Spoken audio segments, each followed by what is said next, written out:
Currently driving. Got some snacks and mangoes. The first day of our road trip, and we had a 3-hour drive from the greater Vancouver area to Merritt. And look at this tiny little rainbow. I took it as a sign that our trip was going to be fun and adventurous. First gas stop. Gotta fill the jerry can. This is my first time seeing how a jerry can was filled up, and look at this rainbow. I took it as another sign. We're at Kentucky Elaine Campground, just past Merritt. Yes. See. So we got to the campsite pretty late, around 8 p.m. So we just ate some of the dinner that I packed for us. It was egg salad, very delicious. And this is a photo of my boyfriend heating up his pita with the portable heater because we had no stove set up. Day 2 of our road trip, we drove from Merritt to Revelstoke and we stopped at Kamloops midway through.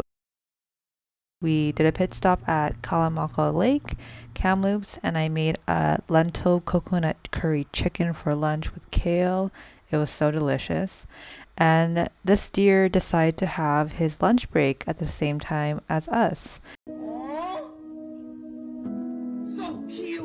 In the late afternoon, we drove from Kamloops to Revelstoke to check in at our hotel, Gravity House in Revelstoke. It was right beside the Canadian Pacific Railway, so it was a bit noisy at nighttime.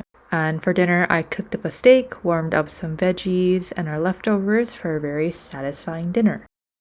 I don't have any videos from this morning because we woke up a little later than planned. We had originally intended to drive to Yoho National Park, but decided to stay in Revelstoke instead. We stopped at the town's popular and only cafe, La Baguette, where we grabbed some sandwiches, and in true Korean fashion, I ordered a 4-shot Americano.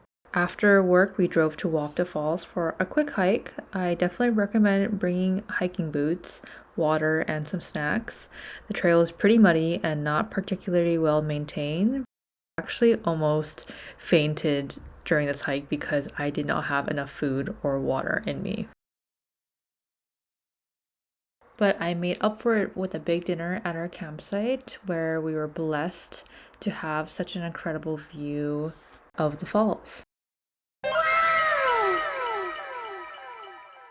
And after dinner, we decided to have a campfire to scare away the mosquitoes.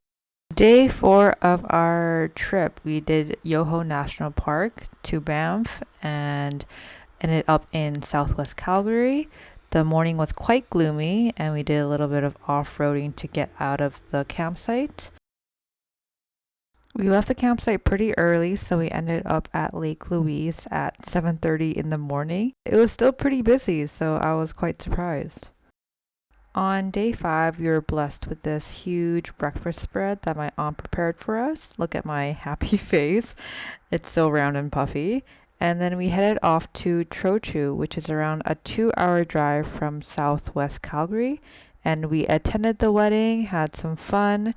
I should have worn sunscreen because my poor shoulders were just impacted with the strong UV rays. I think it's because of the lack of trees and hills. So the UV rays were definitely quite strong on this day, but we had fun nonetheless.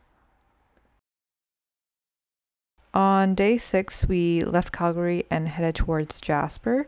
We made a whole bunch of pit stops. We first stopped at Panther Falls with an incredible view of the mountains. Went through the Rocky Mountains, which had so much snow, and don't mind the window. It's so dirty because we killed so many bugs on this route. We had to get another parks pass because we were headed into Jasper National Park. We stopped at this random lake. It was so beautiful. And also stopped at the Columbian ice fields, which was so cool to see so much snow in the middle of June.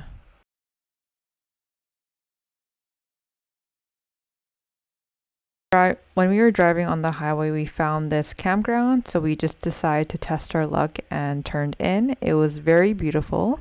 It had direct access to the river, which we did a little cold plunge in before dinner just to get rejuvenated and the blood pumping. But in the background, you could see the trees are quite sparse just because there was a forest fire here a couple of years ago. I think it's because of the Jasper forest fires that happened around 2 to 3 years ago. But this campsite was quite untouched, and there were so many wild animals running around.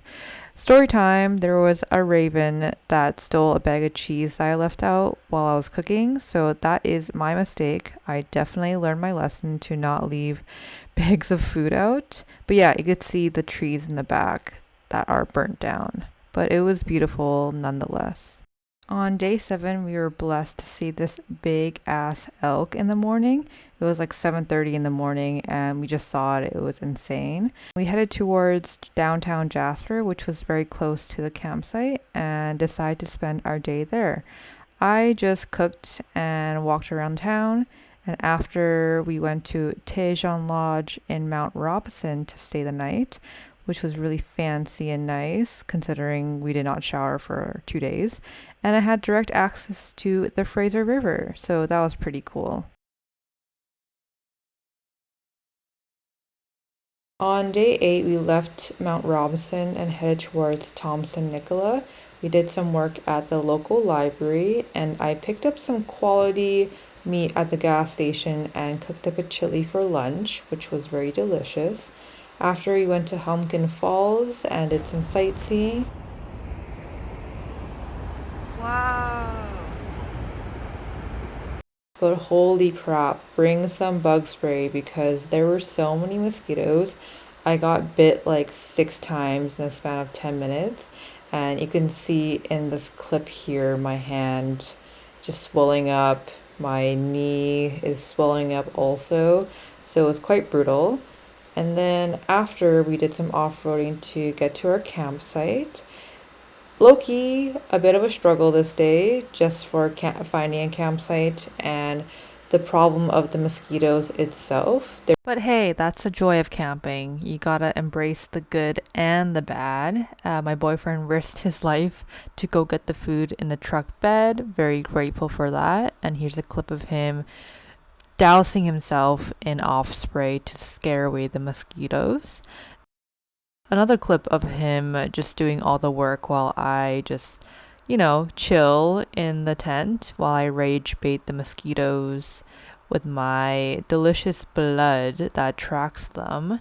And here's another really funny clip of me wearing a mosquito net on top of my hoodie, which makes me look like a certain historical figure / character I will not name. But yeah, we're just laughing because it's so funny. That's Crazy. I mean, that's pretty smart though. You got your own little Yeah. bee thing, mosquito net.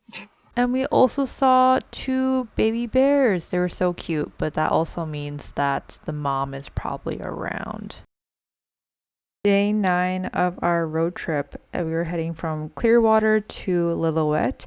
Here's a time lapse of my boyfriend pretty much doing all the work and me fighting the mosquitoes because still so many mosquitoes in the morning.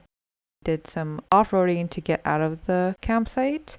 The audio in this recording sucks, but essentially what I'm saying is that we slept for a whole 12 hours because the river right next to us was so loud. It muffled all of our alarms we set for the morning. So we were very well rested. We headed towards Clearwater again because we slept through all our alarms and just did some work there. We went to Kelowna to do our little dinner date. I just cooked up some food. Then we drove through Lillooet around 5 to 8 p.m. But the views were immaculate. We stopped at the BC Hydro Seton Lake campsite, which it was in Lillooet, had no cost. It was such a great campsite. There were amazing views. But one thing I noticed is that this campsite seemed more like a pit stop for people that were road tripping or motor backpacking. Quite a bit of sprinter vans and motorcycles in the campsites. And then we just did some roaming around, seeing the sights of Lillooet. Day 10, we went from Lillooet to Pemberton. This was relatively a short drive. We stayed in Pemberton majority of the day. Here's a clip of me eating lunch at the local library. And there was a little BMX race park for the kids outside the library, so this was super cute and wholesome. During our break, we went to 1 Mile Lake, Pemberton, which was 1 mile from the main town. It was super cold, so very refreshing on a very hot day. And just me swimming around. Here is a clip of a grasshopper. I've never seen a grasshopper before, and here's my boyfriend rage baiting me and making me very terrified because I do not like bugs, and he clearly is a fan of this grasshopper. After, we went to Narn Falls in Pemberton, which is a 10-minute drive from the main town, and we were just talking, looking at the sights, but I love this campground with all my heart just because of the beautiful views and, of course, the direct access to the river. I love direct access to the river. And here's a photo of me sleeping just peacefully while my boyfriend was just scrolling on Facebook Marketplace. 11, the last and final day of the road trip. We started off the morning with a little walk around Narn campgrounds. We just went down to the water and we stopped at Squamish. This is my first time going to the Squamish Pier, so this was pretty cool and neat. And we just hung out. But thanks so much for watching, and see you guys next time.